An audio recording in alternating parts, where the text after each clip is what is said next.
कानपुर अच्छा बड़ा शहर है, बहुत बड़े कारोबार यहाँ पर हैं। कपड़े की सनत का ये मरकज़ है। मोहल्ला पेराहन मुसलमानों का मोहल्ला है, सारी आबादी मुसलमानों की है। मैं कानपुर मुलाजमत के सिलसिले में गया था। मुझे पेराहन मोहल्ले में मकान किराए पर मिल गया और मैं वहाँ रहने लगा। मकान मिर्ज़ा रशीद का था, वो रेलवे में गार्ड थे। मेरी पोस्टिंग भी रेलवे स्टेशन पर हुई थी।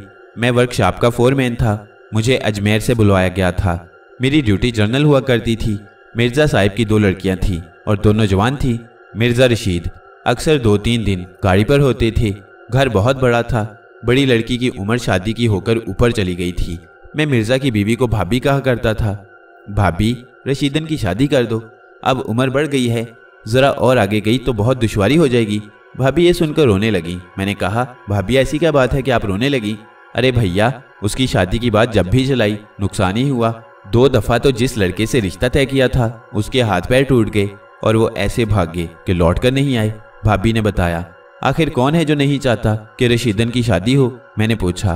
भाभी रशीदन मेरे कान के पास मुंह लाकर आहिस्ता से बोली, उस पर साया है किसी जिन का, वो उसको नहीं छोड़ता। मैंने कहा, अरे भाभी, अक्सर देखा है कि लड़कियां ड्रामा करती हैं, ऐसा तो नहीं? भाभी बोली, मेरे ख्याल में रशीदन ड्रामा नहीं करती। ये सिलसिला कब से है? मैंने पूछा। रशीदन 30 साल की होने को है। 5 साल पहले वो ठीक थी। ठीक तो अब भी है। 5 साल पहले मैंने उसमें तब्दीली महसूस की थी, भाभी ने बताया। उस तब्दीली के बारे में भाभी से न पूछ सका। मैंने बीवी से जिक्र किया तो वो बोली, मैं भाभी से पूछूंगी। और दूसरे दिन बीवी ने बताया कि रशीदन शादी के नाम से दूर भागती है। मैंने कहा, मगर कोई वजह तो बताती होगी। हाँ, कहती है मुझे अपने घर वाले अजीज़ हैं, मैं शादी नहीं करूँगी। अगर मैंने शादी कर ली तो सब खतरे में फंस जाएंगे और जो मुझसे शादी करेगा मारा जाएगा। मिर्ज़ा साहब वापस आए तो मैंने इसका जिक्र उनसे कर दिया। वो बोले, भाई ये बात मुझे पता है, मगर मैं मजबूर हूँ, क्या कर सकता हूँ? ना कोई लड़का है मेरी नज़र में ऐसा कि जो ये कुर्बानी दे, और ना मैं ये चाहता हूँ कि वो आसिफ उसको नुकसान पहुँचाए। आपको किस तरह ये पता चला कि रशीदन पर किसी जिन का साया है? मैंने पूछा। बीवी ने बताया था, आधी रात के बाद रशीदन घर में नहीं रहती, सवेरे नमाज के बाद आती है। कहाँ जाती है, किस तरह जाती है, किसके साथ जाती है, ना मुझे पता है ना बीवी को अंदाज़ा है। कई दफ़ा बीवी ने उससे पूछा भी, मगर वो खुद भी नहीं जानती। वो कहती है, मेरी आंख एक बहुत बड़े महल में खुलती है, वहाँ पर एक बड़ी हसीन औरत रहती है, उससे भी ज़्यादा हसीन उसका मर्द है और 2 बच्चे हैं। मैं जाती हूँ तो वो बच्चों को मेरे हवाले करके मियाँ के साथ चली जाती है और सवेरे आती है। वो आती है तो मैं घर आ जाती हूँ। रात में मेरा काम उन बच्चों की देखभाल है। दोनों मियाँ बीवी बड़े अच्छे हैं। कहते हैं, तुम शादी ना करना, हमारे पास काम करो। अगर शादी करोगी तो हमारे पास कैसे आओगी? हमें तुम्हारी ज़रूरत है, तुम्हारी ज़रूरत हम पूरी करेंगे, पर शादी ना करना। माँ ने पूछा, वो मर्द तुझे कुछ कहता तो नहीं? अरे माँ, उसकी बीवी इतनी हसीन है कि मैं तो उसके सामने कुछ नहीं हूँ। उसके बच्चे भी बड़े प्यारे हैं। कहते हैं तुम हमारे पास दिन में भी रहा करो, रशीदन ने बताया। और कौन कौन है उस घर में? माँ ने पूछा। मर्दों में तो वही आदमी है, कोई और मर्द तो मैंने कभी नहीं देखा। 2-3 औरतें नजर आती हैं, मगर वो सब मुलाजिम औरतें हैं। मालिकन तो वही औरत है जिसके बच्चे मेरे पास होते हैं, रशीदन ने बताया। घर के इर्द गिर्द और भी तो घर होंगे, वहाँ भी तो आबादी होगी। माँ बोली, नहीं अम्मा, उस घर के चारों तरफ घुप अंधेरा रहता है, दूर दूर किसी आबादी का निशान नहीं है। मगर उस घर में क्या नहीं है, एक इशारे पर चीज़ हाजिर हो जाती है। मेरा काम तो सिर्फ बच्चों की देखभाल है, उनको कपड़ा पहनाना, उनको खिलाना। अम्मा, मैं हैरान हो गई। 2 बच्चे हैं और उनकी उम्रें भी बहुत कम हैं। मालकिन का कहना है कि 5 साल के हुए हैं, मगर उनकी खुराक क्या बताऊं, इतना खाते हैं जितना मैं 3 वक्त में भी नहीं खा सकती। तूने पूछा नहीं उस औरत से कि मैं कब तक उसके पास रहूंगी? अम्मा बोली, पूछा था अम्मा, रशीदन बोली। तो फिर क्या कहा उसने? आखिर तेरी शादी ब्याह भी होना है? अम्मा ने पूछा। बोली, अब तू शादी वादी भूल जा, क्योंकि तुझे मेरे बच्चे संभालने हैं। ये तो बड़े हो गए, मगर इनके बाद भी छोटे बच्चे आएंगे तो उन्हें कौन संभालेगा?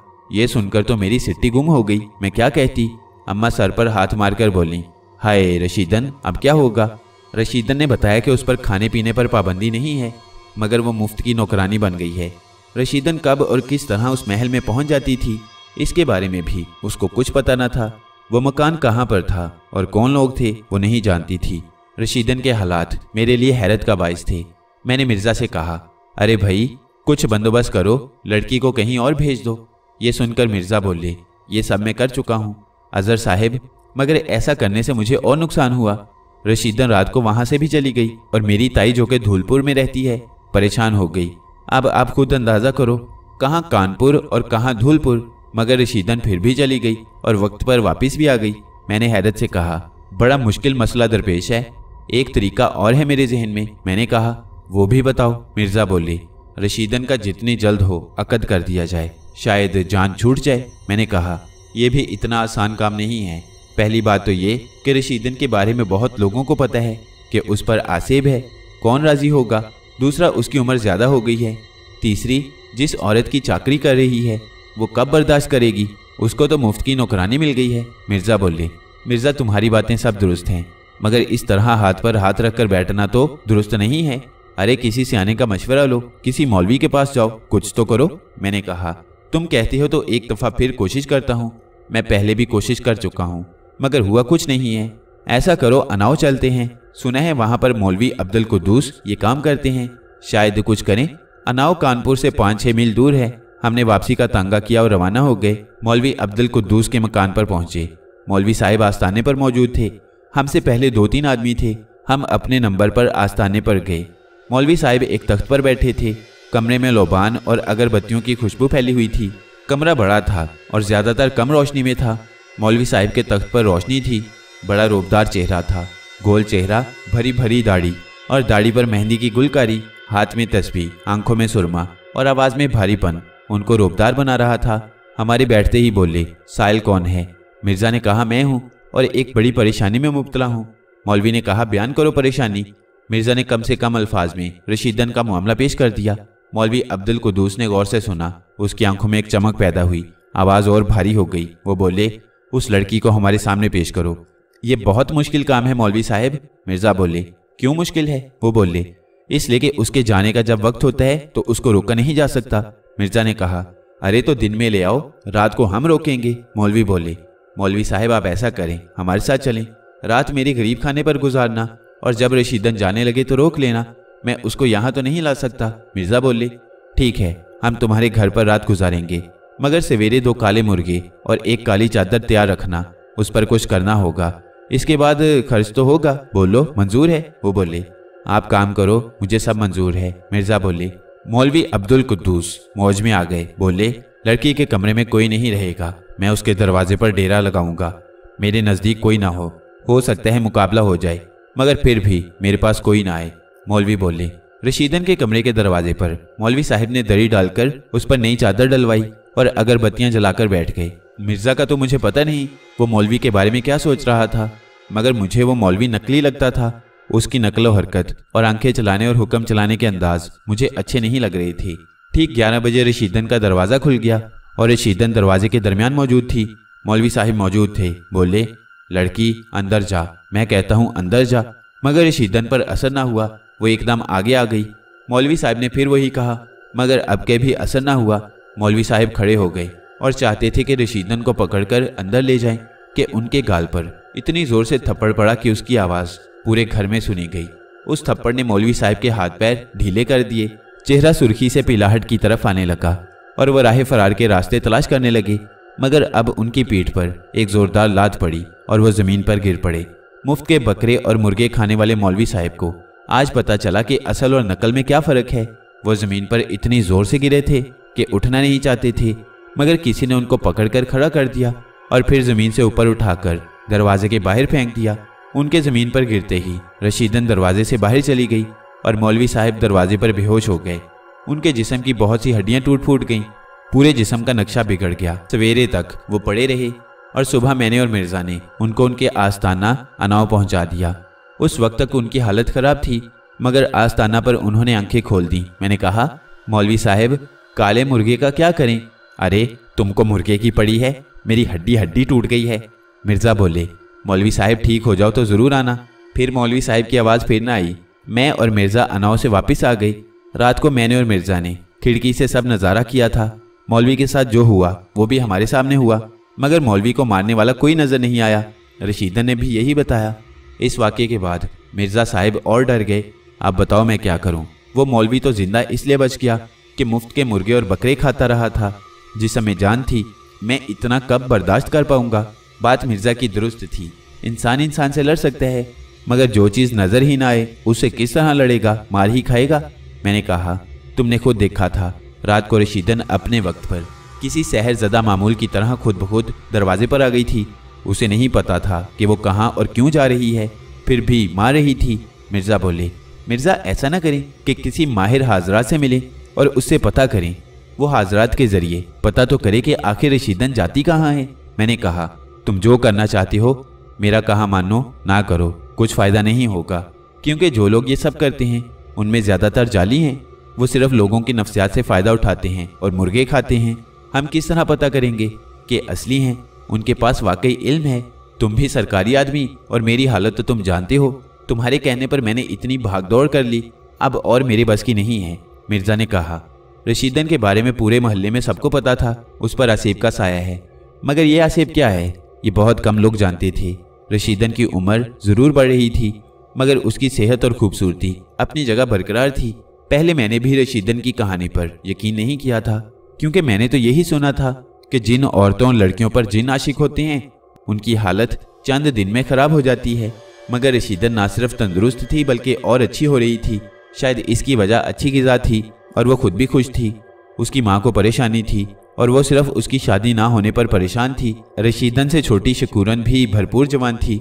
अम्मा ने उसके जवान होते ही बात लगा दी और फिर थोड़े दिन में ही उसको घर से रवाना कर दिया। अब रह गई रशीदन, उसके लिए लड़का कहाँ से आए? मिर्ज़ा और भाभी तो नाउम्मीद थे, इसलिए जो सुनता कानों को हाथ लगाता। अनाओ के मौलवी के हशर के बाद तो रशीदन से सब डरने लगे थे। एक दिन अम्मा ने जलकर कह दिया, अरे जन्म जली, अरे किसी के बच्चे खिलाती, घर का काम करती तो कुछ तो पाती, मगर तू मुफ्त में गुलामी करने जा रही है।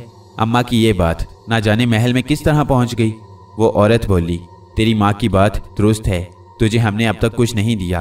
और उसने कपड़े की थैली रशीदन के हाथ पर रख दी और बोली, तेरी अब तक की खिदमत का सिला है ये।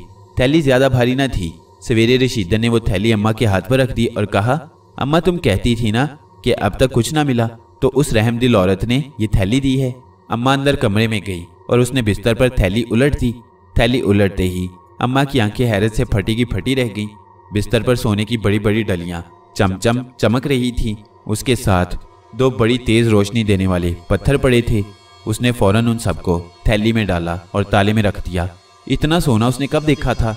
मिर्ज़ा दूसरे दिन दोपहर के बाद आए। बीवी के पेट में मरोड़ उठ रही थी। मिर्ज़ा के आते ही वो उनको पकड़कर अंदर बड़े कमरे में ले जाने लगी। मिर्ज़ा कुछ समझे, बोले, अरे बहुत थका हूँ, ज़रा सब्र तो करो।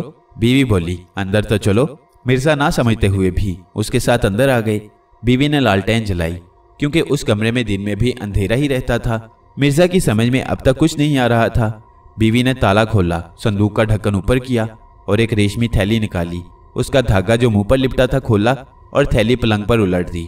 थैली के अंदर से जो बिस्तर पर गिरा था उसने मिर्ज़ा के भी होश उड़ा दिए। वो हैरत से बोले, अरे ये क्या है बेगम? ये रशीदन लाई है, कहती थी अब तक की तनख्वाह है। बीवी बोली, अरे ये तो लाखों का माल है और ये हीरे भी तो हैं। मिर्ज़ा बोले, मैंने कल उसे कहा था, इतने दिन से मुफ्त की चाकरी कर रही है और आज ही इसको उस औरत ने ये तोहफा दे दिया। बीवी बोली, अरे नेकबख्त, और पता कर लेना, मैं तो पहले ही बदनाम हूँ। अगर ये मामला चोरी चकारी का हुआ तो जो थोड़ी बहुत रह गई है वो भी चली जाएगी। फिर तू जाएगी मिथरा अपने मैके, मैं दूर किसी गुमनाम स्टेशन पर बदली करा लूँगा। अब और बदनामी बर्दाश्त करना मेरे बस की बात नहीं है। बीवी डर गई मगर जवाब ना दिया और अंदर से बाहर जाने लगी। मिर्ज़ा बोले, अरे क्या बिल्कुल ही बावली हो गई है? ये थैली में डाल और संदूक में ताला लगा कर रख, और सुन, किसी को ज़रा हवा ना लगे, मैं खुद रशीदन से पता कर लूँगा। रशीदन के कमरे से बाहर मिर्ज़ा ने आवाज़ दी तो रशीदन की आवाज़ आई, अंदर आ जाओ अब्बा। और मिर्ज़ा अंदर चले गए और पूछा, बेटा वो थैली कैसी है? देख, इज्जत की बात है, सच बताना। अब्बा वो मुझे उस औरत ने खुद दी है, चोरी की नहीं है, और उसने कहा है कि अब हर माह वो अदा करेगी। अब इससे ज़्यादा वो क्या पूछते? बाहर आ गए। उनके बाहर आते ही अम्मा उनके कमरे में पहुंच गई। बोली, बेटी छुपाना कुछ नहीं, जो सच हो बताना, तेरा बाप बहुत परेशान है। अम्मा मैंने उनको बता दिया है। रशीदन बोली, अच्छा एक बात और बता, कोई कुछ देता है तो लेता भी है, तेरे बदन पर तो कोई हाथ नहीं रखता, तू समझ रही है मेरी बात? अम्मा बोली, खूब समझ रही हूँ अम्मा, मैं रात भर जहाँ रहती हूँ उस महल में मर्द तो कोई होता ही नहीं। अब तो 4 बच्चे हैं, 2 बड़े हैं और 2 छोटे हैं, मेरे करीब कोई नहीं आता। मैं जो खाना चाहूँ मंगवा लेती हूँ। उस औरत का मर्द आता है, उस महफिल में वो सिर्फ अपनी औरत की तरफ देखता है, किसी और तरफ देखता ही नहीं। अम्मा दोनों में कितनी मोहब्बत है कि बयान नहीं कर सकती। कंवारी लड़की के मुंह से लफ्ज मोहब्बत, वो भी मियाँ बीवी की मोहब्बत के बारे में सुनकर अम्मा को जरा गुस्सा आया। वो बोली, तुझे क्या पड़ी है कि उन दोनों की मोहब्बत के चौंचले देखे, तू दूर रहा कर। हाँ। रशीदन माँ की नादानी पर दिल ही दिल में हंसती। कितनी सादा है मेरी माँ। अरे मैं बच्ची हूँ कि कुछ ना जानूं। मिर्जा के हालात बदल गए। मिर्जा ने सरकारी नौकरी छोड़ दी और बहुत बड़ी हवेली बनवा ली, बहुत बड़ा कारोबार कर लिया। रशीदन उसी तरह रही। उसकी सेहत और जवानी एक मुकाम पर आकर रुक गई थी। उससे छोटी बहन उससे बड़ी लगती थी। मोहल्ले की तमाम लड़कियां बाल बच्चेदार हो गई थी, मगर रशीदन वैसी ही थी। इस बात पर सबको हैरत थी। मर्दों को हैरत इस बात पर थी कि आसेब तो औरत को बर्बाद कर देते हैं। ये कैसा आसेब है कि रशीदन पर जरा असर नहीं है। मिर्जा नए मकान में चले और इस मोहल्ले का पूरा मकान मेरे पास था। वो मेरे पास आते रहते थे। उन्होंने सिर्फ मुझे बताया था कि उनके पास दौलत कहाँ से आई है। मैं अकेला उनका राजदार था। मैंने उनके राज को किसी पर जाहिर नहीं किया था। कहने को मैं किरायादार था, मगर अब वो मुझसे किराया नहीं लेते थे। भाभी को भी पता था कि मैं उनके बारे में और रशीदन के बारे में सब कुछ जानता हूँ। एक दिन मैंने रशीदन को कहा, रशीदन, वो औरत कहीं आती जाती नहीं क्या? जाती होगी, मैं तो दिन में घर पर होती हूँ। रशीदन बोली, वो इतनी रहम दिल है तो मैं उसे तुम्हारे मुतल्लिक कुछ बात करना चाहता हूँ। चचा, मैं मौका देखकर उसे पूछूंगी, क्योंकि वो बहुत कम बात करती है, किसी भी मुलाजिम से बात नहीं करती और बहुत कम हंसती है, मुस्कुराती है, सिर्फ अपने मर्द को देखकर खुश होती है, फिर बच्चों को प्यार करती है और साथ चली जाती है। हैरत की बात यह है कि 7-8 साल गुजर गए, उन दोनों के मामूलात में ज़रा फर्क नहीं आया, ना दोनों की सेहत पर असर पड़ा, दोनों उसी तरह हैं, ज़रा नहीं बदले। रशीदा ने बताया, जल्दी नहीं है, मौका मिले तो जिक्र कर देना, नाराज़ हो तो मुआफ़ी मांग लेना। मैंने कहा। वक्त गुजरता रहा। कानपुर में मेरे भी 2 बच्चे हो गए। मिर्ज़ा साहब मेरी बहुत मदद कर दिया करते थे। उनका सलूक मेरे साथ छोटे भाई वाला था। मेरी बीवी भी उनके घर जाया करती थी और भाभी उसको पसंद करती थी। मिर्ज़ा का कोई लड़का नहीं हुआ था और मेरे 2 लड़के थे। मिर्ज़ा उनको बड़ा प्यार करता था। रशीदन को मेरी बात याद थी और मौके की तलाश में थी। एक दिन मालकन बहुत खुश थी, खुद से बोली, तू खुश है? यहाँ पर कुछ ज़रूरत नहीं, अगर ज़रूरत है तो बोल। रशीदन ने डरते डरते कहा, मेरा एक चचा है, वो आपकी रहमदिली का बड़ा कदरदान है, वो कुछ आपसे मेरे मुतल्लिक बात करना चाहता है। मुझसे बात? वो हैरत से बोली, अरे बेवकूफ़, तू जानती है कि मैं कौन हूँ और ये घर कहाँ पर है? अगर तेरा चचा यहाँ आना चाहता है तो ज़िंदगी भर सफ़र करेगा, फिर भी इस मुकाम पर नहीं आएगा। उसको कहना ये ख्याल दिल से निकाल दे, मेरा मर्द तूने देखा है, वो इस इलाके का राजा है, उसके इशारे पर इस इलाके के मकीन उसके लिए कुर्बान हो जाते हैं। तू रोज़ इतनी दूर आ जाती है और चली जाती है, अगर ना आ जाए तो तुझे तलाश करने वाले तलाश नहीं कर पाएंगे। मगर मैं तेरी और तेरे माँ बाप की बदनामी नहीं चाहती, इसलिए तुझे तेरे घर पहुँचाती हूँ। रशीदन बोली, आपकी रहमदिली की वजह से चचा को शौक हुआ था। ये बिल्कुल नामुमकिन बात है, मैं किसी मर्द के सामने नहीं आती, ये मेरे राजा का हुक्म है, मैं अपने राजा के हुक्म के खिलाफ कुछ भी नहीं करती। यूं तो हिंदुस्तान में सैकड़ों किले हैं। जो बादशाह हुकूमत पर आया उसने किला बनवाया। उस ज़माने में बादशाहत को कायम रखने के लिए किला ज़रूरी था। किला बहुत बड़े ज़मीन के टुकड़े पर बनाया जाता था और दरिया के किनारे होता था। इससे किला के अंदर आदमी और फौज को पानी मिलता था। कुछ तो इतने बड़े किले थे कि साल भर का राशन भी पैदा कर लिया करते थे। ज़रूरियात ज़िंदगी की हर चीज़ अंदर मौजूद होती थी। अगर दुश्मन 6 महीने भी अंदर वालों को मैसूर कर दे, बाहर ना आने दे, तो भी अंदर वाले किसी किस्म की परेशानी में मुब्तला नहीं होते थे। चित्तौड़ का किला बहुत बड़ा किला है, आधी से ज़्यादा गिर चुका है। सामने के रुख की ऊंची दीवारें मौजूद हैं, लोगों के रिहायशी घर और सुरंगें मौजूद हैं, मगर वीरानी इस कदर ज़्यादा है कि उस तरफ किसी के जाने की हिम्मत नहीं होती। बुर्ज और टूटे महलात के अंदर दिन में भी कोई नहीं जाता। ज़ेरे ज़मीन जो मकानात शाहों ने बनाए थे और उनके बाहर जाने के रास्ते भी थे, उन रास्तों को उस वक्त इस्तेमाल किया जाता था जब किला के अंदर के लोग शिकस्त से 2-4 हो जाते थे। उन ज़ेरे ज़मीन रास्तों के ज़रिए बादशाह निकल जाता था और दुश्मन के हाथ नहीं आता था। उन रास्तों के बारे में उस ज़माने में भी कम लोगों को इल्म होता था। फिर ये रास्ते सीधे और आसान भी नहीं होते थे। ज़मीन के अंदर भी भूल भुलैयाँ होती थी। ये उस ज़माने की टेक्निक थी और इसमें वो बड़ी हद तक कामयाब थे। ज़ेरे ज़मीन भटक जाने वाले बाहर नहीं निकल पाते थे। हैरत थी कि उन सुरंगों में पानी और रोशनी थी और ऊंचाई इतनी थी कि घोड़े पर सवार होकर जाया जाता था। सुरंगों के मुंह पर बड़े बड़े कुएं थे और उनसे सफ़र करने वालों को पानी और हवा मिलती थी। बज़ाहिर ये कुएं और बादलियाँ ज़मीन के ऊपर सफ़र करने वालों को सहूलत के लिए बनाए गए थे, मगर उनका असल फायदा ज़ेरे ज़मीन सफ़र करने वालों को मिलता था। बाउलियों को कुछ इस तरह बनाया जाता था कि ऊपर की हवा कुएं के अंदर जाए और फिर सुरंग में निकल जाए। उस ज़माने के मेमार ने बड़ी हैरत अंगेज़ तामीरात की हैं। हैरत ये होती है कि वसाइल ना होने के बावजूद इतनी हैरत अंगेज़ तामीरात किस तरह मुमकिन हुई। हर किले में कुछ न कुछ खूबी रखी गई थी। चित्तौड़ का किला गो के बहुत गिर गया था, मगर फिर भी बहुत बाकी था। उस वीरान किले में जो आबादी थी वो कौमे जिन्नात की थी और एक पूरा कबीला आबाद था, मगर इस तरह आबाद था कि किसी इंसान को उनके होने का एहसास नहीं था। उस कबीले के कानून और कायदे सख्त थे। वो किसी इंसान को परेशान नहीं करते थे और बहुत दफ़ा तो खुद रास्ता छोड़ दिया करते थे। उनका सरदार जामलूश था। ये कबीला जंगलात से नकल मकानी करके आया था। जामलूश से पहले उसका बाप सरदार था, उसके बाद जामलूश सरदार हुआ। जामलूश भी उस किले में रहता था। उसकी रिहाइश ज़ेरे ज़मीन थी। तमाम सुरंगों और ज़ेरे ज़मीन रास्तों पर उसकी कौम आबाद थी। ज़्यादा आबादी रहन के अंदर थी। वो आने जाने को पुरानी बाउलियों और कुएं इस्तेमाल करते थे। जामलूश एक रहमदिल और असूली राजा था। किसी से लड़ाई झगड़ा करना पसंद नहीं करता था, मगर इसका मतलब ये ना था कि वो कमज़ोर था या डरता था। उसका कबीला बहुत बड़ा था। इसके बाद दिल्ली और आगरा के महलात और किले में एक भारी आबादी जिन्नात की थी और उन आबादियों में जामलूश की इज्जत थी। जामलूश उन सब से मुलाकात करता था। उसके ताल्लुकात उन सब से अच्छे थे। जामलूश खुद भी बहादुर और ताकतवर जिन था। वो अपनी बीवी को बहुत चाहता था। वो थी भी बड़ी हसीन, इसलिए वो उसका दीवाना था। उसकी फरमाइश पर ही रशीदन को लेकर आया, मगर उसने कभी रशीदन पर बुरी नज़र नहीं डाली थी और किसी की मजाल न थी कि रशीदन पर कोई बुरी नज़र डाले। रशीदन आज भी वैसी ही थी जैसी आई थी। उसको एक भरोसे की औरत की ज़रूरत थी जो कि उसके बच्चों की देखभाल करे, रात में उनकी ज़रूरत पूरी करे। अगर रशीदन की शादी हो जाती है तो वो रात को नहीं रह सकती और जामलूश को फिर किसी औरत की तलाश होगी। जामलूश रहमदिल तो था, मगर इंसान के फितरी तकाज़ों और इंसानी ख्वाहिशात को नहीं जानता था। उसने रशीदन के ख़ानदान को मुआशी परेशानियों से आज़ाद कर दिया था और ये समझ लिया कि बस अब रशीदन की और कोई ज़रूरत नहीं रही। रशीदन के माँ बाप दोनों उसकी वजह से परेशान थे। उसकी सेहत और जवानी को देखकर कुढ़ते थे। रशीदन की सेहत को जो देखता ही रहता। वो एक तनावर दरख्त थी, मगर फल फूल से महरूम। कानपुर के बहुत अच्छे घरानों से मिर्ज़ा के दोस्ताना ताल्लुकात थे। उनमें सलाम खान और उनकी बीवी नरगिस बेगम भी थी। नरगिस बेगम ने रशीदन को देखा तो वो उनकी निगाहों में बस गई।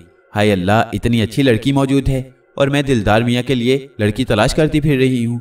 कितनी खूबसूरत जोड़ी है। मेरा दिलदार भी लंबा तड़ंगा, सेहत में कुछ कम नहीं। हाय दिलदार के अब्बा, मुझे ऐसा लगता है कि अल्लाह ने रशीदन की शादी दिलदार से लिख दी है। बस तुम बात चलाओ। सलाम खान बोले, बेगम हर बात में हथेली पर सरसों जमाने की कोशिश करती हो। तुम रशीदन के बारे में कुछ नहीं जानती। इतनी अच्छी लड़की है, क्या खराबी है उसमें? नरगिस बेगम बोली, बहुत बड़ी खराबी है, सुनोगी तो कान पकड़ लोगी।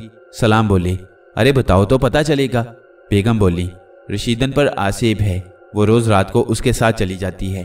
कहाँ जाती है किसी को पता नहीं है और कब वापस आती है कोई नहीं देखता। सलाम बोले, हैं क्या वाकई? वो हैरत से बोली, हाँ ऐसा ही है और ये सिलसिला 7-8 साल से जारी है। सलाम बोले, मुझे तो यकीन नहीं आता। नरगिस बोली, क्यों ना यकीन करने की वजह? अरे उसकी माँ को पता है, पूरे मोहल्ले को पता है। देखो दिलदार के अब्बा, मैं यकीन से कह सकती हूँ कि रशीदन अब तक कवारी है। शादीशुदा औरत और कवारी में जो फ़र्क होता है उसको हर समझदार औरत जानती है। नरगिस बोली, बेगम इस मामले में तुम मुझसे ज़्यादा तजुर्बाकार हो। तुमने जो कहा उसको मैं झुटला नहीं सकता। मैं इस सिलसिले में मिर्ज़ा से बात करूँगा। बेगम की बात के बाद सलाम को अब चैन कहाँ था। दूसरे ही दिन मिर्ज़ा के पास पहुँच गए। मिर्ज़ा बोले, आओ भाई सलाम मियाँ, खैरियत तो है? हाँ सब ठीक है, तुम ठीक हो? सलाम ने पूछा। अरे भाई, मेरी अब ज़्यादा मसरूफियात नहीं हैं। अगर मूड हुआ तो पेराहन मोहल्ले चला जाता हूँ, अजहर के पास। हमारी तरफ भी आ जाया करो। सलाम मियाँ बोले, आएंगे, ज़रूर आएंगे। मिर्ज़ा बोले, मिर्ज़ा साहिब एक बात बताएं, आपके पास माशाल्लाह अल्लाह का दिया सब कुछ है, मगर आपने अब तक रशीदन के बारे में कुछ नहीं सोचा। मिर्ज़ा साहिब ये सुनकर उदास हो गए, आवाज़ भारी हो गई। वो बड़ी मुश्किल से बोले, भाई सलाम, मैंने और बीवी ने जितना रशीदन के बारे में सोचा है उतना तो हमने अपने बारे में भी नहीं सोचा होगा। तुम शायद रशीदन के बारे में नहीं जानते हो। मिर्ज़ा बोले, मुझे ज़्यादा नहीं, कुछ कुछ पता है। मेरी बेगम ने बताया था, मगर मैं इस पर यकीन नहीं करता। सलाम बोले, तुम्हारे यकीन ना करने से हकीकत तो बदल नहीं सकती। मिर्ज़ा बोले, जिन्नात अगर किसी औरत पर आशिक हो जाते हैं तो समझ लो वो औरत चंद दिन की है। मैंने तो यही सुना है, तुमने भी सुना होगा, सलाम ने कहा। मगर मामला यहाँ पर दूसरा है, मिर्जा ने बताया। बताओ तो क्या मामला है, सलाम बोले। रशीदन 8 साल पहले जैसी थी आज भी वैसी ही है। उसको किसी मर्द ने अभी तक हाथ नहीं लगाया और ये किसी औरत के पास जाती है जो कि इस पर बड़ी मेहरबान है, उसकी ज़रूरत का ख्याल रखती है। रशीदन उसके बच्चों का रात में ख्याल रखती है। उसका मर्द अपने कबीले का सरदार है और निहायत शरीफ है। उसने अब तक रशीदन को भरपूर नज़र से देखा भी नहीं है। इसकी शायद एक वजह यह है कि उसकी बीवी बहुत खूबसूरत है। वो जनाने में सिर्फ रात को आता है और उसकी बीवी बच्चे रशीदन के हवाले करके उसके साथ चली जाती है। सवेरे रशीदन वापस आ जाती है। पूरी बात मिर्ज़ा ने एक सांस में बयान कर दी। बात तो हैरत की है, मगर यकीन इसलिए करना पड़ेगा कि हमारे सामने रशीदन मौजूद है, सलाम बोले। बहुत लोग शक व शुबा में पड़ते हैं, मैं इसके लिए क्या कह सकता हूँ, मिर्ज़ा ने कहा। तुमने कहीं रशीदन की बात चलाई और नहीं चलाई तो तुम मेरे बेटे दिलदार के बारे में गौर करना, उसके चाल चलन के बारे में इत्मीनान कर लो, सलाम बोले। अरे मियाँ, 1000-2000 में एक है दिलदार और तुम जो मौजूद हो वो और क्या करना है। तो फिर अपनी बेगम से बात करो, खुदा की कसम बड़ी शानदार जोड़ी है, सलाम बोले। हाँ करूँगा, मेरी तरफ से तो तुम हाँ समझ लो, मिर्ज़ा बोले। सलाम के जाने के बाद मिर्ज़ा बेगम के पास लपकते हुए पहुंचे। बेगम बोली, ए हे, क्या आफत आई है, क्यों बदहवास हुए जा रहे हो। बेगम, बात यह है कि रशीदन के लिए एक बहुत अच्छा रिश्ता आया है। बहुत दिन के बाद मैंने तो हाँ कर दी है। तुम सुनोगी तो तुम भी मना नहीं करोगी, मिर्ज़ा बोले। अरे मैंने तो कभी मना नहीं किया, मगर क्या करूं, मजबूर हूं, बेगम बोली। सलाम मियाँ के बेटे दिलदार के बारे में क्या ख्याल है, मिर्ज़ा बोले। बहुत अच्छा है, मगर तुम आगे की बात ना चलाओ, कहीं शर्मिंदा ना होना पड़े, बेगम बोली। शर्मिंदा क्यों, मिर्ज़ा बोले। उस औरत का हुक्म है कि रशीदन शादी नहीं करेगी, बेगम ने कहा। मैं खुशी में भूल गया था, मिर्ज़ा उदासी से बोले। कुछ देर निहायत गंभीर खामोशी रही। अजहर है, कर लो मशवरा, बेगम आहिस्ता से बोली। मिर्ज़ा थके थके कदमों से घर से बाहर आ गए और तांगा पकड़कर अजहर की जानिब चल दिए। अजहर पूरी बात सुनकर बोले, मैंने तो उस आसेब से मुलाकात करना चाहिए थी, आपको पता नहीं है, मगर उस औरत ने कहा कि वो किसी से मुलाकात नहीं करती और बात अधूरी रह गई। अजहर ने कहा, जो हुआ उसको भूल जाओ, अब आगे की सोचो। मिर्ज़ा ने कहा, एक तरीका और है तो खतरनाक, मगर खतरा तो लेना होगा, डरते रहेंगे तो कभी रशीदन की शादी नहीं होगी। अजहर ने कहा, वो तरीका क्या है, मिर्ज़ा ने पूछा। रात को रोज़ ही रशीदन जाती है, किसी सवारी पर जाती है, किसी ने वो सवारी नहीं देखी। दरवाजे के बाहर आते ही वो गायब हो जाती है और उसी तरह वापस आ जाती है। उसके जाने के रास्ते पर मैं खड़ा हो जाऊं, कोई तो उसको लेने आता होगा, उससे बात करूं, अजहर बोला। बहुत खतरे वाला काम है, तुमको कोई नुकसान न पहुंच जाए, मिर्ज़ा ने कहा। कुछ न कुछ तो करना होगा, अजहर ने कहा। तुमने मौलवी का हशर तो देख लिया था, फिर भी ये करोगे, मिर्ज़ा बोले। मिर्ज़ा साहिब, उस आसेब से किसी न किसी तरह राब्ता तो करना होगा, उनको रशीदन की ज़िंदगी के बारे में बताना तो होगा। वो रहम दिल हैं जैसा कि सुना है, तो ज़रूर हमारी बात पर गौर करेंगे, शायद कोई बेहतर सूरत निकल आए। और रात को अजहर मिर्ज़ा के पास रुक गए और बड़े दरवाजे पर खड़े हो गए। रात 11 बजे हर तरफ सन्नाटा छा गया तो दरवाज़ा खुद ब खुद खुल गया और रशीदन दरवाजे पर आ गई। अजहर उसके पास गई और बोले, रशीदन अंदर जाओ, मगर वो खड़ी रही। अजहर ने उसका एक हाथ पकड़ा, मगर ज़्यादा देर न पकड़ सके। एक लम्हे के बाद उनके गाल पर एक सन्नाटे का थप्पड़ पड़ा और वह चकराकर ज़मीन पर गिर गए और रशीदन चंद कदम आगे बढ़ी और अंधेरे में गुम हो गई। अजहर गाल सहलाते अंदर आ गए और मिर्ज़ा को पूरी कहानी सुना दी। रात गुजर गई और रशीदन वापस आ गई और मिर्ज़ा से बोली, अब्बा रात को चचा ने क्या हरकत कर दी। बेगम साहिबा ने कहा है कि आइंदा कोई ऐसा न करे, अगर करेगा तो जान का नुकसान हो सकता है, हमसे शिकायत न करना। मिर्ज़ा बोले, बेटा अजहर तुम्हारी हमदर्दी में मार खा बैठा है, अब नहीं कुछ करेगा। अजहर और मिर्ज़ा फिर सर जोड़कर बैठ गए। अजहर बोले, मैंने एक आदमी का पता चलाया है, वो दिल्ली में रहते हैं और इस तरह के काम आसानी से कर देते हैं। मैं कल ही दिल्ली जाऊंगा और उनसे इस सिलसिले में बात करूंगा। और अजहर मियाँ दिल्ली रवाना हो गए। दिल्ली में आकर वो हकीम वकार के मतब पर आ गए। अजहर ने हकीम वकार को बताया, हकीम साहिब, मामला कुछ अजीब नौयत का है। मियाँ तुम बयान करो, फिर उस पर गौर करेंगे, हकीम साहिब बोले। और अजहर ने पूरी तफसील हकीम साहिब के गोश गुजार कर दी। वाकई ये वाक़या अपनी नौयत के एतबार से गंभीर है, मगर मेरे साथी हकीम कामिल ये काम करते हैं, वो कल तक आ जाएंगे। आपको कल फिर आना होगा और उनको तफसील बताना होगी, क्योंकि वही ये काम करते हैं, हकीम वकार बोले। हकीम वकार ने उस रात रुलका से रब्ता किया रोलका वक्तन फवक्तन हकीम वकार का काम करके मिस्र में एंथनी के मिशन के लिए रवाना हो जाता था। हकीम वकार के राब्ता करने पर रोलका ने दूसरे दिन रात में आने का वादा कर लिया। दूसरे दिन अजहर फिर हकीम वकार के मकतब में मौजूद थे। हकीम कामिल यानी रोलका ने पूरी तफसील सुनने के बाद कहा, मामला बड़ा आसान और सादा नजर आता है, मगर शायद ऐसा ना हो। कानपुर का पता बता दें, मैं खुद आपके पास आऊँगा। मेरे अजीज़ मिर्ज़ा साहिब की ये लड़की है और मैं उनसे दूर रहता हूँ। मेरा मतलब है मेरा मकान ज़रा दूर है। आपको मिर्ज़ा साहिब के पास आना होगा और वहीं पर क्याम करना होगा। अजहर बोले, ठीक है आप जाएं, मैं 2-4 रोज़ में हाजिर हो जाऊँगा। आप मिर्ज़ा साहिब को मेरे बारे में इतला कर दीजिएगा। अजहर वापस कानपुर आ गया और मिर्ज़ा साहिब के पास गए तो उनको पता चला कि हालात वही हैं। फिर वो बोले, मैं दिल्ली में उन मशहूर हकीम साहिब से मिला था, उन्हें मैंने रशीदन के हालात बताए तो वो बोले कि मैं खुद आऊँगा, ख्याल रखना शायद आ ही जाएं। अरे भाई, ये मामला किसी और नौयत का है और तुम मशवरा हकीम से कर रही हो। मेरी तो समझ में तुम्हारी बात नहीं आई। मारो घंटा फूटे आंख, ये तो वही बात हुई। मिर्ज़ा ने कहा, मुझे भी ऐसा ही लगा था, मगर ये सब काम करते हैं, उनका नाम हकीम कामिल है। अजहर बोले, चलो ठीक है, अंधा क्या चाहे 2 आंखें, आने दो। मिर्ज़ा बोले, मगर खिलाफे तवक्को रोलका 2 रोज़ के बाद मिर्ज़ा के सामने था। मिर्ज़ा उसको देखकर खुश हुए और बोले, हकीम साहिब, मेरी उम्मीद के खिलाफ आप आए हैं। मुझे उम्मीद ना थी आपके आने की। मियाँ वादा अगर कर लिया तो जाना भी फ़र्ज़ हो गया। आप मेरी मुलाकात लड़की से करवाएं, आप भी साथ रहें, कुछ बातें करनी हैं। रोलका ने कहा, आइए मेरे साथ। रशीदन अपने कमरे में है। रशीदन ने बाप के साथ एक अजनबी को देखा तो ज़रा हैरान हुई, मगर बोली कुछ नहीं। मिर्ज़ा ने कहा, बेटी ये हकीम साहिब हैं, दिल्ली से आए हैं, ये तुमसे कुछ बात करेंगे। जो पूछें इनको सच सच बताना, क्योंकि ये दिल्ली से सिर्फ तुम्हारे इलाज को आए हैं। मगर अब्बू, मैं तो तंदुरुस्त हूँ, मुझे कोई बीमारी नहीं है। बीमारी तुम समझ नहीं रही हो। रोलका ने मदाखलत की और बोला, इंसान के लिए हज़ारों बीमारियां हैं, कुछ जिस्मानी, कुछ रूहानी और कुछ ऐसी कि इंसान चाहता है मगर उस बीमारी से जान नहीं छुड़ा पाता। मैं जानता हूँ कि तुम उस बीमारी में मुब्तला हो। अल्लाह ने हर बीमारी का इलाज भी रखा है। मैं जो पूछता हूँ उन सवालात का जवाब याद करके गौर करके दो। मैं तुम्हारे लिए जो कर सकता हूँ ज़रूर करूँगा। तुम ये बताओ कि तुम रोज़ रात को खुद जाती हो? रोलका ने पूछा। नहीं, मुझे तो आज तक पता नहीं चला कि मैं चंद मिनट में किस तरह उस महल में पहुँच जाती हूँ। वो बोली, किसी सवारी पर जाती हो? मैं दरवाजे तक तो खुद आती हूँ, इसके बाद मेरी आंखें बंद हो जाती हैं और मैं महल में पहुँच जाती हूँ। तुम्हारे साथ महल के मकीनों का बर्ताव कैसा है? रोलका ने पूछा। बहुत अच्छा है। उस औरत ने कभी मुझे कुछ नहीं कहा। उसका मर्द तो इतना शरीफ है कि उसने मेरी तरफ कभी देखा भी नहीं। रात में तो महल में सिर्फ नौकरानियां रहती हैं और बच्चे होते हैं।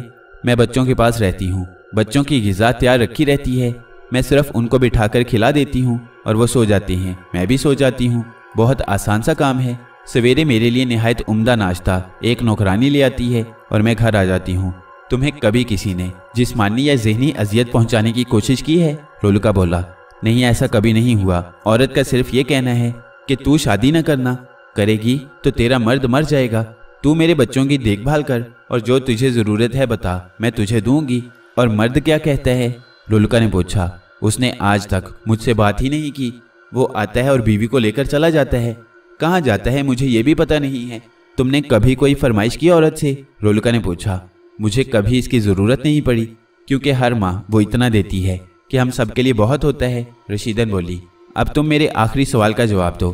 तुम्हारे माँ बाप तुम्हारी शादी करके तुम्हें आबाद करना चाहते हैं। अगर तुम्हारी उस मुलाजमत से जान छुड़ा दी जाए तो तुम खुश होगी? रोलका बोला। मैं अपनी मर्जी से तो जाती नहीं, कब तक उनकी गुलामी करूँगी? रशीदन बोली। ठीक है बेटी, मैं कोशिश करूँगा। मेरी और तुम्हारी जो बात हुई है वो किसी को ना बताना। रोलका के लिए अपनी नौयत का निराला केस था। ये तो रोलका समझ चुका था कि कोई जिन्नात का गुरूह है। उसके सरदार ने रशीदन को बच्चों की मुलाजमा बनाया हुआ है, मगर वो शरीफ भी है, उसकी बीवी भी ठीक है। रशीदन पर सिर्फ मुलाजमत की सख्ती है और हर मामले में वो आज़ाद है। उसके घर पर भी किसी किस्म का पहरा नहीं है। दिन में वो जो चाहे करे, मगर शादी पर पाबंदी है। ऐसे मेहरबान के खिलाफ कुछ करना रोलका के लिए बहुत मुश्किल था। उसने जहन में एक तरीका वज़ा किया और रात को रूपोशी की हालत में दरवाजे के पास खड़ा हो गया। 10:30 बजे बाहर का दरवाज़ा खुल गया और रशीदन अपने कमरे में आ गई। दरवाजे की तरफ चली। रोलका ने कोई रुकावट नहीं डाली।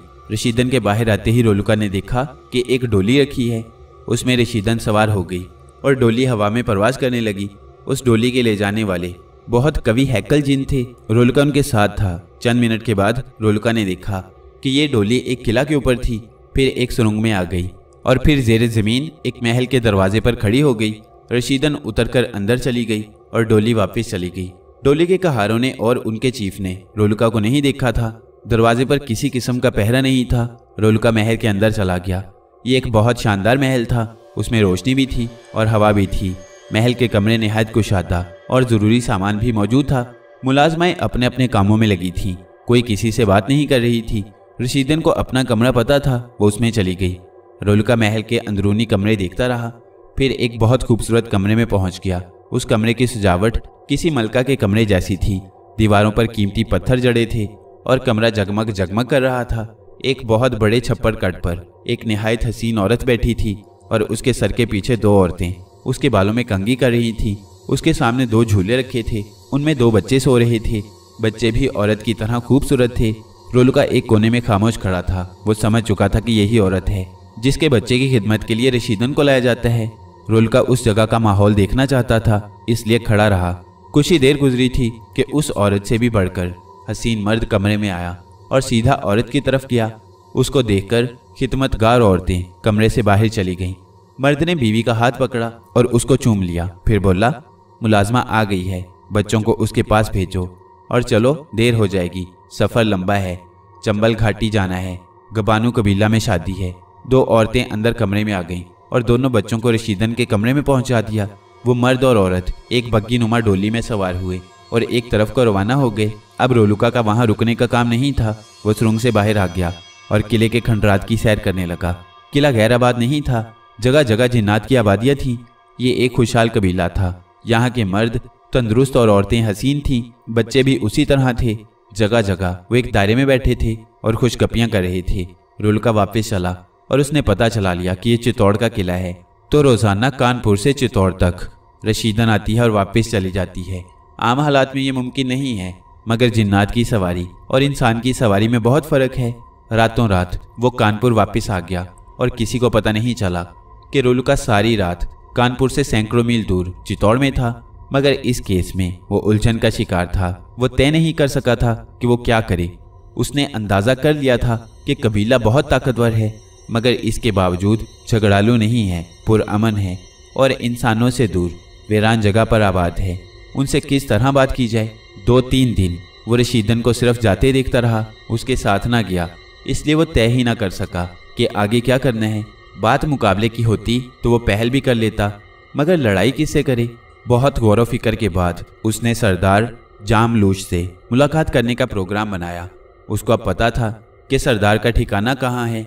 दिन में जामलूश कबीला के लोगों से मुलाकात करता था, उनके मसाइल सुनता था, उनको हल करता था। रोलुका आज उसके साथ था, किला चित्तौड़ के खंडरात की उस अजीम बस्ती में। रोलुका जामलूश के साथ था, मगर उसको और किसी को इसका एहसास नहीं था। जामलूश दोपहर को एक बहुत बड़े गिरे हुए बुर्ज के पास खड़ा था। उसने खड़े होकर वहीं से आवाज़ दी, उस्ताद मोहतरम, मैं आया हूँ, अंदर आने की इजाज़त दें। अंदर से आवाज़ आई, अकेले आ जाओ। मैं तो अकेला ही आया हूँ उस्ताद मोहतरम। जामलूश बोला, तुम्हारे साथ जो है उसको कह दो सब अंधे नहीं हैं। आवाज़ आई। जामलूश ने हैरत से हर तरफ देखा और उस्ताद के हुक्म के मुताबिक बोला, सब अंधे नहीं हैं। रोलुका हैरान हुआ। आज पहली दफ़ा उसके साथ ये हुआ था। रोलुका जाहिर ना हुआ और महलात की तरफ चला गया और जामलूश उस्ताद के पास अदब से खड़ा था। उस्ताद निहायत बूढ़ा जिन था। उसके बाल सफ़ेद थे, लंबी दाढ़ी थी, चेहरा सुर्ख था, आंखें रोशन थी, चेहरे पर फिक्रमंदी की अलामात नुमायां थी। चंद मिनट खामोशी रही, फिर उस्ताद की भारी और रोबदार आवाज़ जामलूश के कानों में आई, जिंदगी में पहली दफ़ा मैंने ऐसा नज़ारा किया है। वो तेरे साथ था।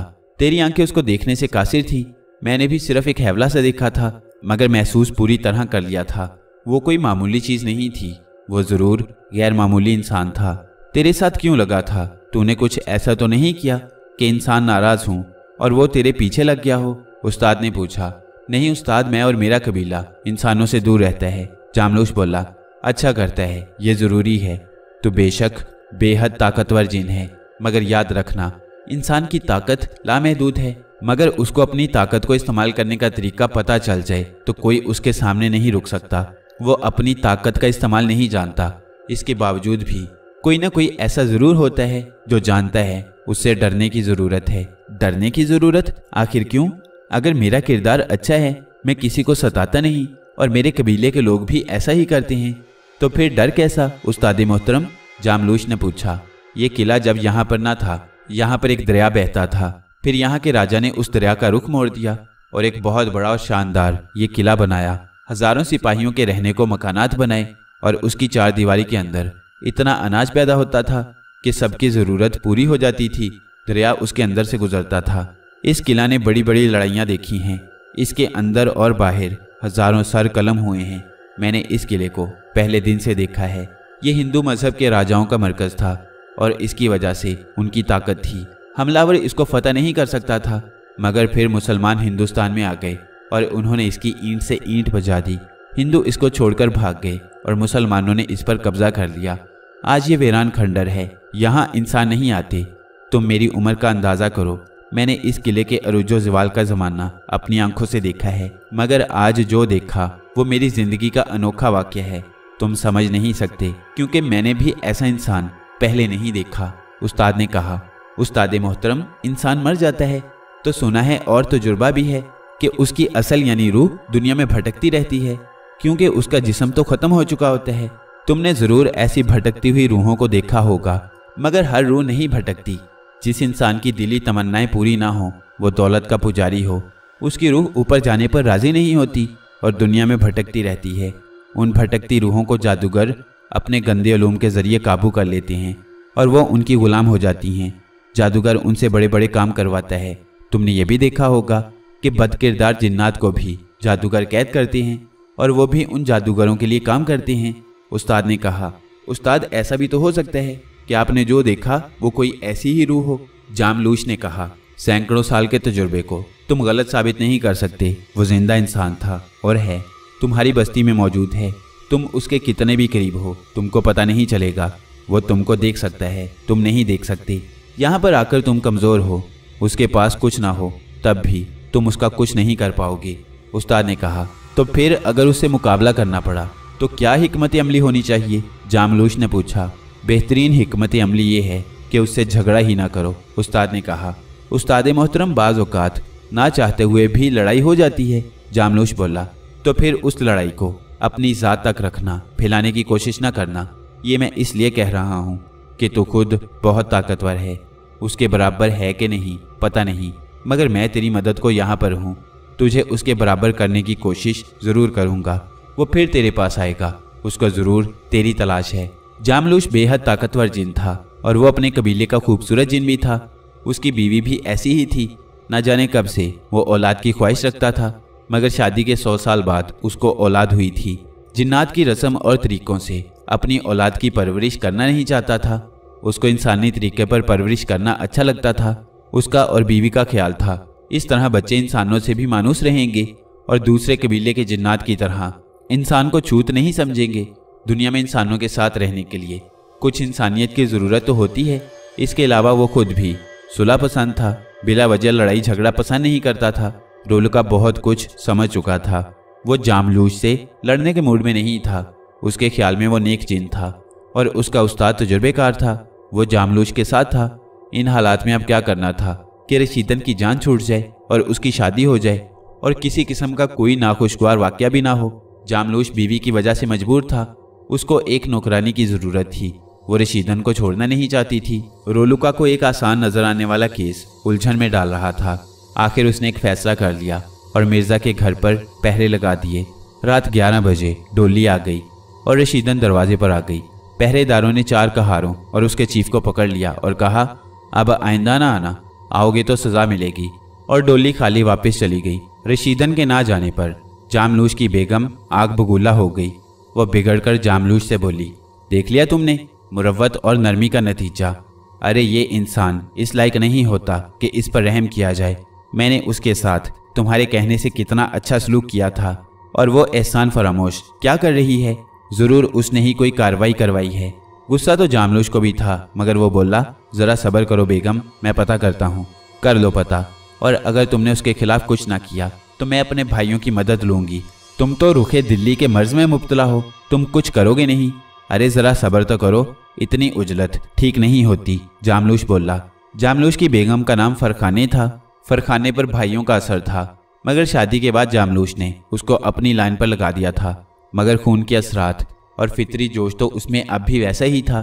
जामलूश ने कहारों के चीफ को बुलाया और पूछा, तुम क्यों खाली आए? रशीदन क्यों नहीं आई? सरदार बड़ा सख्त पहरा था और अजीब पहरेदार उनके चेहरे नजर नहीं आते थे, मगर हमसे ज्यादा होशियार और चालाक थे। आसमान पर भी मौजूद थे।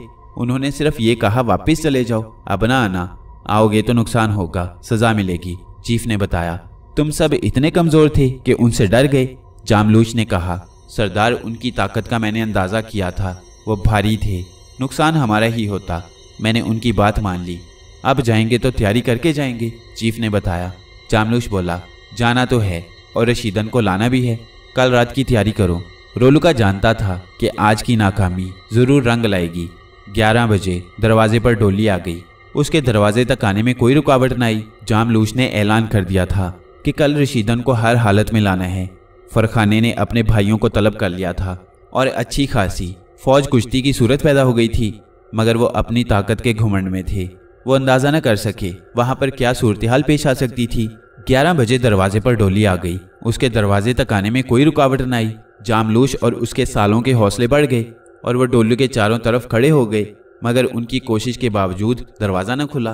तो जामलूश खुद आगे बढ़ा और चाहता था कि दरवाजे को तोड़ डाले कि एक तेज रोशनी की बारीक किरण उसके चेहरे पर पड़ी और जामलूश को ऐसा लगा कि अगर उसने खुद को इस किरण से ना बचाया तो वो जिस्म के आर पार निकल जाएगी, और वो दरवाजे से दूर हो गया।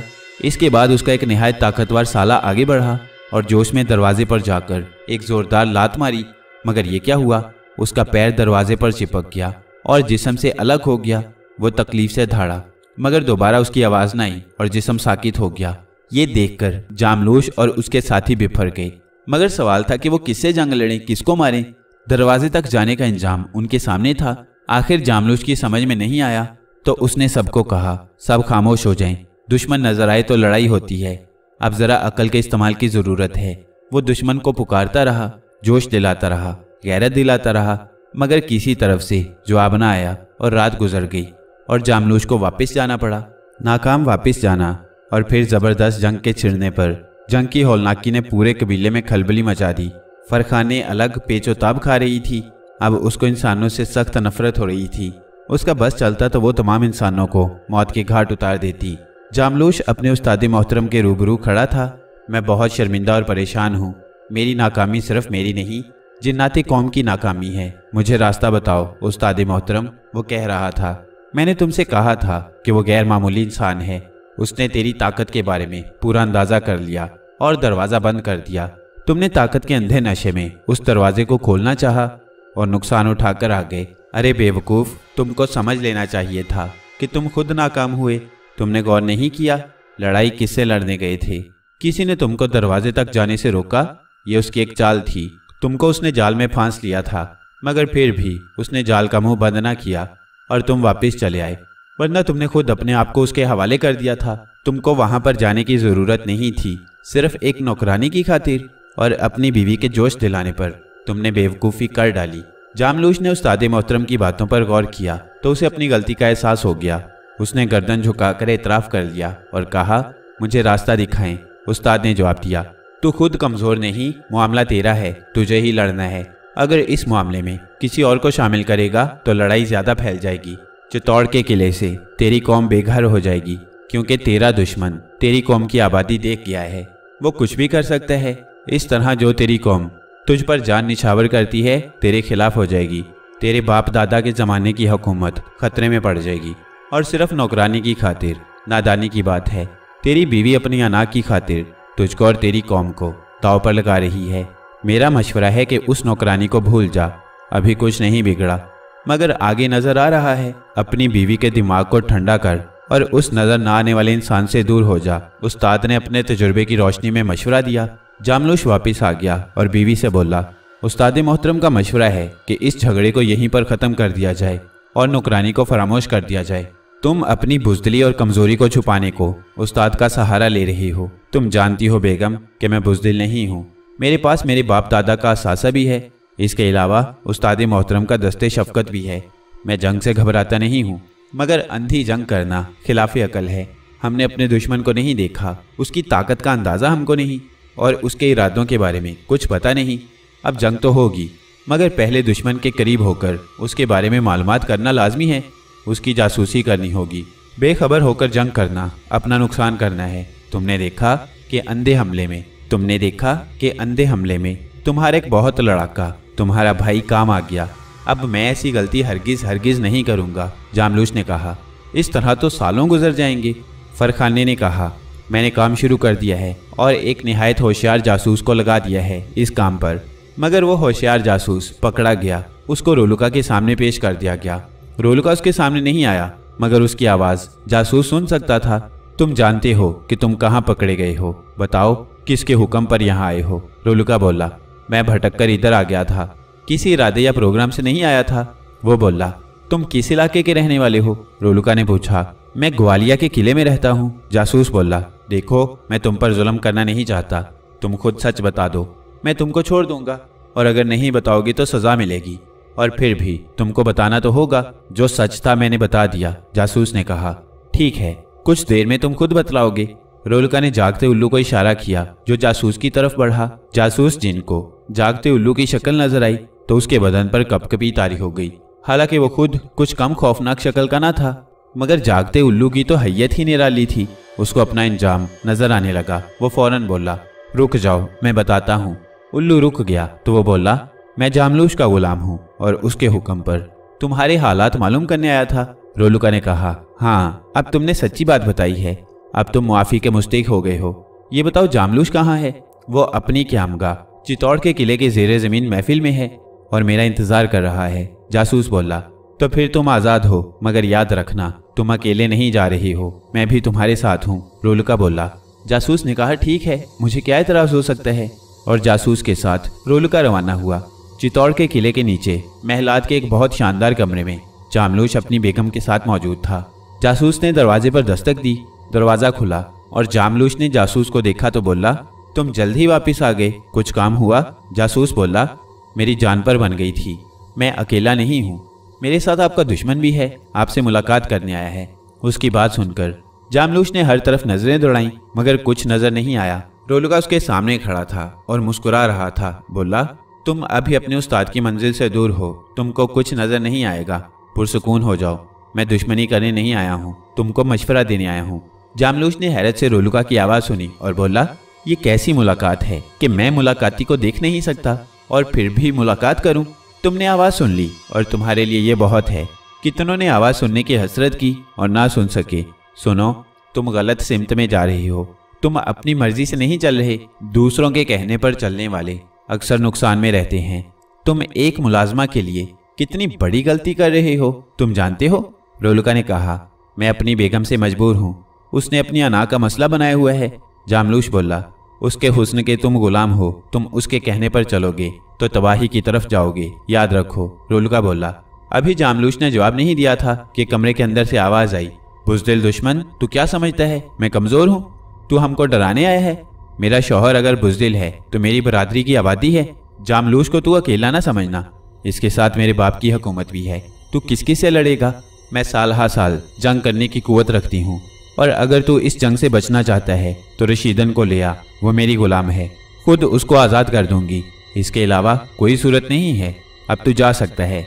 घर आए दुश्मन पर हम हमला नहीं करते, इसलिए छोड़ रही हैं।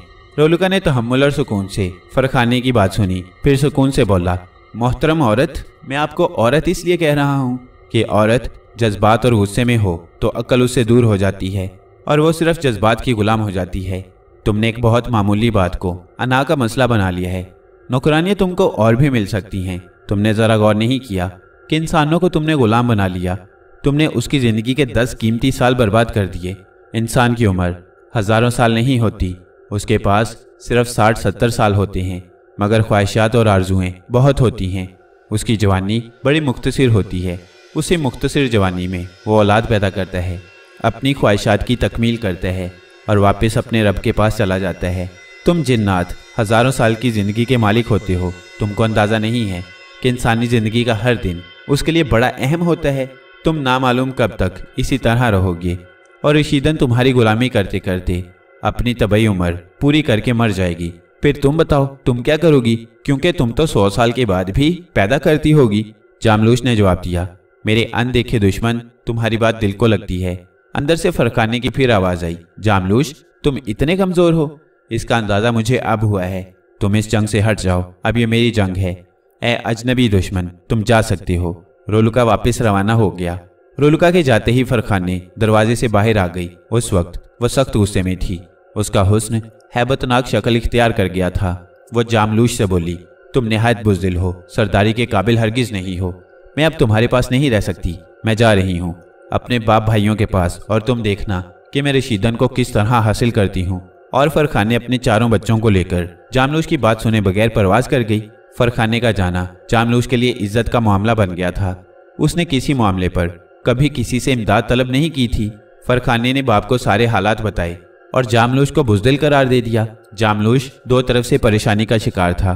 उसके ससुराल का कबीला ज्यादातर बुत परस्त था, मगर फरखाने का बाप बुत परस्त नहीं था। जो बुत परस्त जिन्नात थे वो उस कबीले में रहते थे, मगर मर्जी अपनी करते थे। फरखाने का बाप एक निहायत ताकतवर सरदार था। अगर वो जरा कमजोर होता तो उसके कबीले के बुत परस्त जिन सरदारी छीन लेते, मगर वो अब तक अपनी मर्जी नहीं कर सके थे और उसे सरदार मानने पर मजबूर थे। सरदार ने बेटी की बात सुनी और बोला, फरखाना बात इतनी बड़ी लगती नहीं जितना तुमने इसको बना डाला है। फरखाना बोली, बात इज्जत की है बाबा, इज्जत बड़ी चीज है। बेशक ये बात दुरुस्त है, मगर हर मामूली बात पर जंग करना खिलाफे अकल भी है। जामलूश बड़ा हौसले वाला सरदार है। उसने मेरे ख्याल में दुरुस्त फैसला किया है। आप मेरे बाप भी हैं और बहुत अजीम सरदार भी हैं, मगर मैं जामलूश की बुज़दिली के फैसले को नहीं मानती। उसने लड़ने की या इंतकामी कार्रवाई करने की कोई कोशिश नहीं की। फरखाना बोली, शायद तुम ठीक कह रही हो। इन हालात में के दुश्मन पर्दे में है, उसकी ताकत का अंदाजा किसी को नहीं। यहाँ तक उस्ताद मोहतरम जो कि सबके लिए काबिल एहतराम है, उनको भी उसके बारे में कुछ इल्म नहीं है। तो फिर जंग करना अपनी मौत को दावत देना है। मगर तुमको मैं नाराज करना भी नहीं चाहता। हालात जो हों, तुम बताओ तुम क्या चाहती हो? फरखाना के बाप ने बेटी से पूछा, आप मुझे ताकतवर फौज दें, मैं अपना फैसला खुद करूंगी। आप और जामलूश सरदारी में उलझे हुए हो। इक्तदार और कुर्सी ने आप दोनों को कुछ ना कुछ बुज़दिल जरूर बना दिया है। फरखाना बोली। बाप बेटी की बात सुनकर हंस पड़ा और बोला, नादानी की बात ना करो। तुम जंग करोगी और हम अलग बैठकर तमाशा देखेंगे। जंग में फूल नहीं बरसते, खून बहता है, लाशें गिरती हैं। तुमने घर और उसके अंदर देखा है, मैदाने जंग तुम नहीं देख पाओगी। और जंग भी उस दुश्मन के खिलाफ जिसके बारे में उस्ताद मोहतरम और जामलूश ने ना लड़ने का फैसला किया है। उसने समझाते हुए कहा, आप इसको मेरी जिद कह लें, मैं बाज नहीं आऊंगी, अकेले ही लड़ूंगी। फरखाना बोली, हरगिज नहीं, मैं तुमको कुछ बेहतरीन जवान देता हूँ, मगर उनको किसी भट्टी में न झोंक देना। वो बेहतरीन लड़ाके हैं, तुम्हारी हिफाजत करेंगे। बाप ने कहा, मेरे जिस्म में आपका खून दौड़ रहा है, मैं इतनी भी कमज़ोर नहीं हूँ, हर तरह के हालात का मुकाबला करूँगी। फरखाना ने जवाब दिया। बाप ने अपने मजबूत 20 लड़ाके फरखाना के हवाले कर दिए। उन 20 जवानों में 10 उसके भाई थे। फरखाना खुश 20 जवान को लेकर चित्तौड़ आ गई। जामलूश ने पूछा, बच्चे नहीं आए? तो वो बोली, बच्चे मैं बाप के पास छोड़ आई हूँ, क्योंकि मेरा इरादा कानपुर रशीदन के पास जाने का है। वो बोली, इस तरह अचानक बगैर वहाँ के हालात जाने जाना ठीक नहीं होगा। जामलूश ने कहा, तुम और मेरा बाप दोनों सरदार हो, तुम्हारी सोच एक जैसी है। दूर की चीज़ें नज़र आती हैं तुमको और करीब नज़र नहीं आता। मैं करीब और दूर खुद देखूंगी और फैसला करूंगी। फरखाना बोली, जल्दबाजी में किया गया फैसला दुरुस्त नहीं होता, ये तुमने सोचा है? जामलूश बोला, मैं पहले कानपुर के हालात पता करूंगी। फरखाना बोली, और उसने एक जासूस कानपुर रवाना कर दिया, मगर वो जासूस वापस नहीं आया। फिर दूसरा रवाना कर दिया, वो भी नहीं आया। अब ज़रा फरखाना को तशवीश हुई। जामलूश को सब पता था। वो फरखाना को समझाते हुए बोला, तुमने दुश्मन को बेवकूफ़ समझा था। 2 जवान लड़ाके गायब हो गए, पता नहीं मारे गए कि कैद हुए। अब कहो, मैं तुमको हरगिज जाने की इजाज़त नहीं दूंगा। जामलूश ने कहा, तुम नहीं जा सकते, मुझे तो जाना होगा। फरखाना बोली, मैं इतना कमज़ोर और बेगैरत नहीं हूँ कि मैं घर में बैठा रहूँ और तुम लड़ने चली जाओ। मैं पता करता हूँ। और जामलूश कानपुर रवाना हो गया, मगर सीधा रशीदन के मकान की तरफ नहीं गया। पहले वो शहर में फिरकर हालात का जायजा लेता रहा। उसका हुलिया एक सफ़ेद काले बिल्ले का था और वो गलियों गलियों भू सूंघ रहा था। वो हैरान था कि शहर में किसी किस्म का पहरा नहीं था। वो बहुत सुस्त रवि से रशीदन के मकान की तरफ बढ़ रहा था। अभी वो रशीदन के मकान से दूर था कि उसने देखा कि रशीदन का बाप मिर्ज़ा गली से बाहर आ रहा है। वो मिर्ज़ा को पहचानता था। वो फौरन जून बदलकर इंसानी रूप में मिर्ज़ा के सामने आ गया। और बढ़कर उसको सलाम किया और बोला, मिर्ज़ा साहिब, मुझे पहचाना? मिर्ज़ा ने गौर से उसको देखा और बोला, याद नहीं आ रहा, आप कौन साहिब हैं?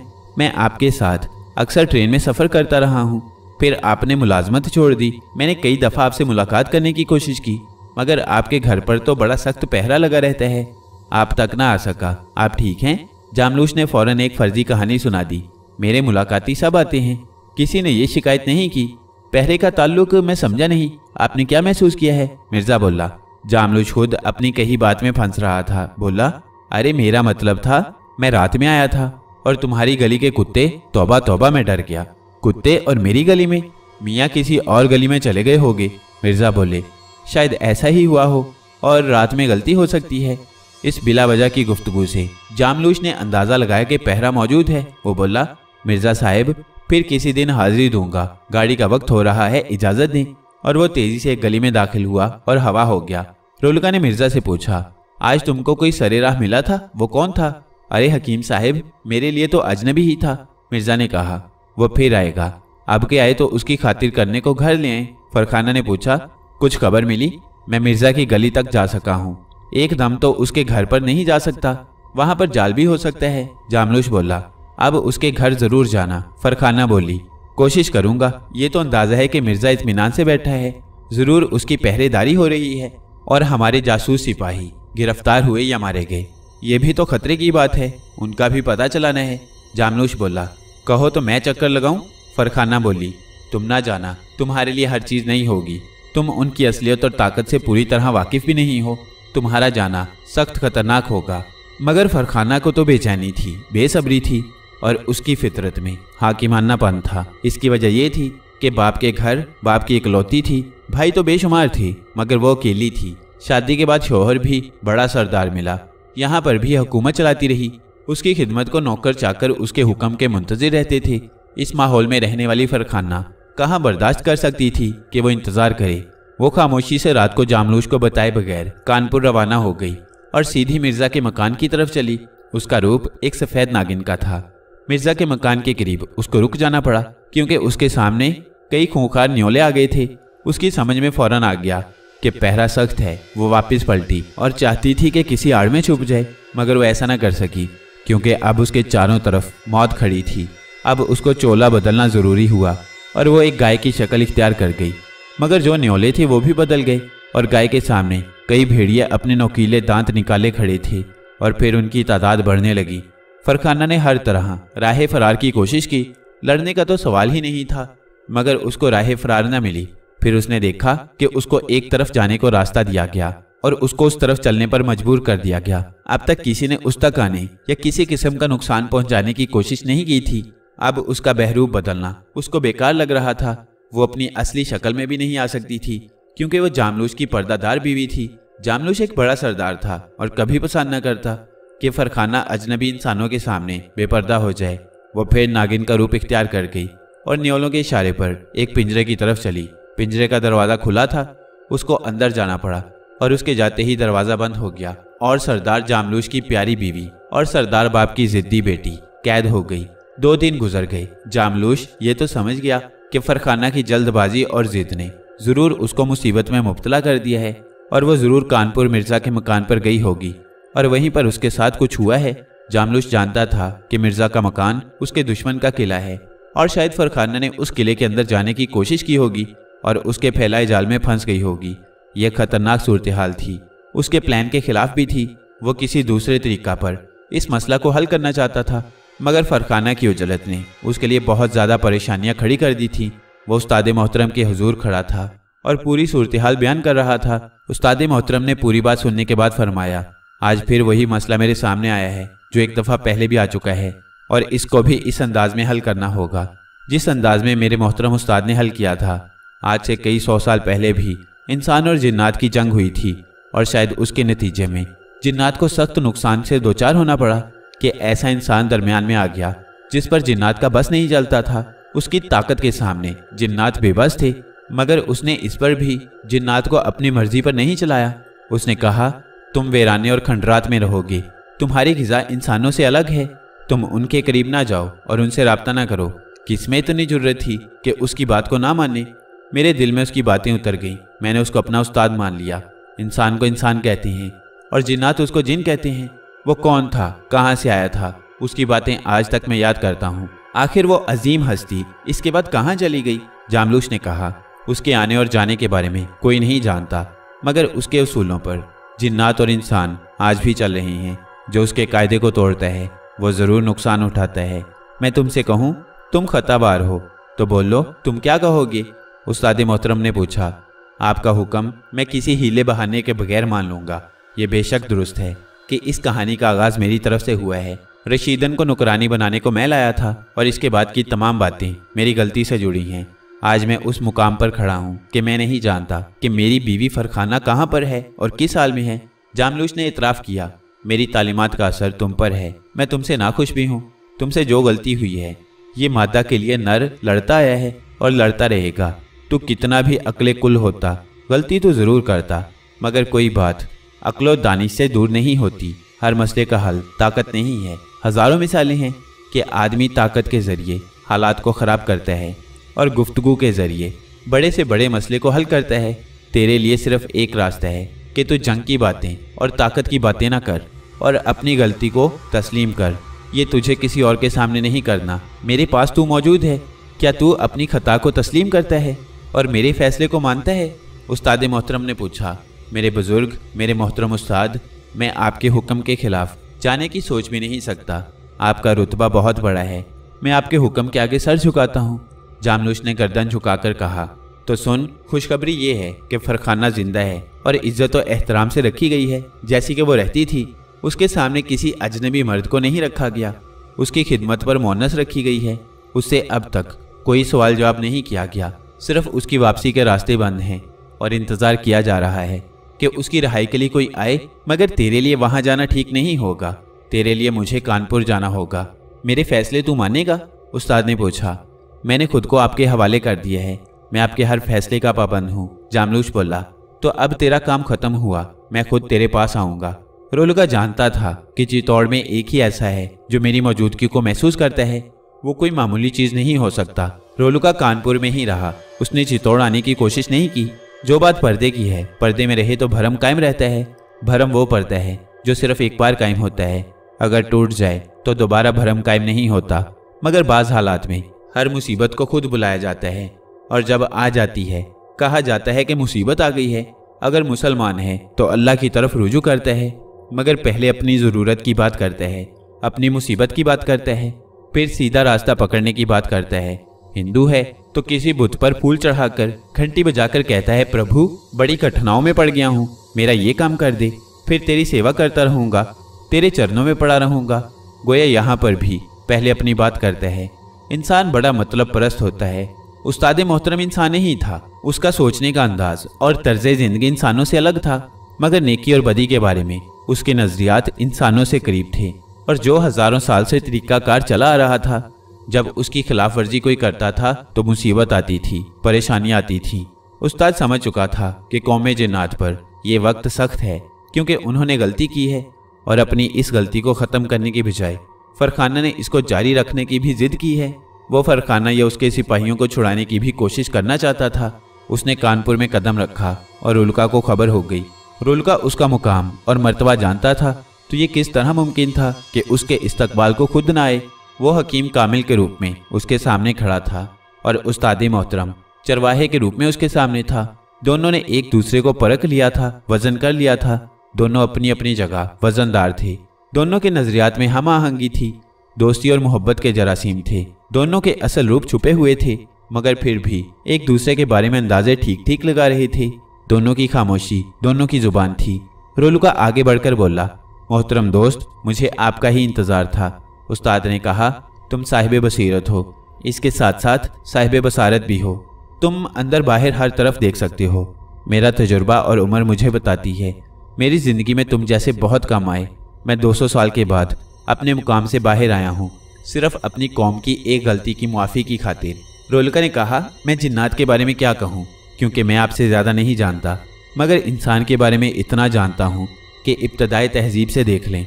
आज तक इंसान को समझाने कितने दाना आए, कितने पैगंबर आए, कितने अल्लाह के नेक बंदे आते रहे हैं, मगर इंसान की फितरत ज़िद है, वो वही करता है। जो करने से रोका जाता है, मगर इसके बावजूद दुनिया नेक लोगों से खाली नहीं है। सब अपना काम कर रहे हैं, शैतान भी अपना काम कर रहा है। दुरुस्त कहा आपने, जिन्नात में भी यही हाल है। उनको एक लकीर दे दी गई है, मगर शरपसंद उसकी परवाह नहीं करते और तसादुम की सूरत पैदा हो ही जाती है। मगर इनफरादी और इज्तमाई तसादुम में फ़र्क होता है। मैं किसी को छुड़ाने या उनकी मुआफ़ी के लिए नहीं आया हूँ। मेरा मतलब इस लड़ाई को रोकना है जो इंसानों और कौम जिन्नात में बहुत मामूली बात पर होने जा रही है। उस्ताद ने कहा, मेरे मोहतरम दोस्त, आपके दिल में अपनी कौम के लिए नरम गोशा तो होना ही चाहिए, मगर मैं समझता हूँ आप इंसानों के लिए इसी अंदाज में सोचते हैं। आपको हालात का अंदाज़ा होगा। आप पूरी मालूमात के बाद आए होंगे। इब्तदा कहाँ से हुई और उस गलती को आगे बढ़ाने में किसका हाथ था? हमारी तरफ से हुस्न सलूक, इसलिए कि रशीदन के साथ सिवाय उसके कि उसको नुकरानी बनाया गया, इसके अलावा उसको हर तरह आराम पहुंचाया गया। आपके 2 सिपाही और मोहतरम खातून, जो कि इस कहानी के मुहर्रिक भी हैं, उनको इज्जत और एहतराम के साथ रखा गया है, क्योंकि वो उसकी मुस्तक भी थी। उनसे किसी ने कुछ नहीं पूछा। मुझे सरदार जामलूश के आने की उम्मीद थी, मगर आपने आकर मेरी इज्जत बढ़ा दी। आप हुक्म करें और खुद फैसला सुना दें, मुझे मंजूर होगा। रुलका बोला, मेरे बहादुर दोस्त, तुमने मेरा मान रखकर मुझे खरीद लिया है। मैं इस बात पर शर्मिंदा नहीं हूँ कि मैं खुद तुम्हारे पास आया। मेरी कौम ने गलती की है, मैं एतराफ़ करता हूँ। उस्ताद ने कहा, बहादुर लोग ही एतराफ़ी शिकस्त करते हैं। उनका एतराफ़ उनकी बहादुरी की दलील होता है। रुलका बोला, सरदार जामलूश के सारे झगड़े ख़त्म हुए। उस्ताद मोहतरम ने कहा, सरदार जामलूश से कोई झगड़ा था ही नहीं, उनकी बेगम की जिद थी, मगर अब उनसे कोई भी झगड़ा नहीं है। आप उनको इज्जत एहतराम के साथ ले जा सकते हैं। रुलका बोला, मैं वादा करता हूँ कि चित्तौड़ की तरफ से तुमको शिकायत का मौका नहीं मिलेगा। उस्ताद ने कहा, बहुत शुक्रिया मेरे मोहतरम दोस्त, रुलका ने जवाब दिया और उस्ताद मोहतरम चले गए। रुलका ने मिर्ज़ा को कहा, लो मियाँ, अब हमारा कुछ काम नहीं रहा। तुम चाहो रशीदन की शादी कर दो, अब कोई रुकावट नहीं रही। मिर्ज़ा ने गर्दन झुकाकर कहा, मैं आपकी खिदमत करना चाहता हूँ। रुलका ज़ोर से हंस पड़ा और बोला, मेरी बेहतरीन खिदमत ये है कि तुम रोज़ाना कोई नेकी कर दिया करो, चाहे जितनी मामूली हो। ये मेरे लिए बहुत बड़ी खिदमत होगी। मिर्ज़ा ने हैरत से रुलका को देखा। रुलका मुस्कुरा रहा था।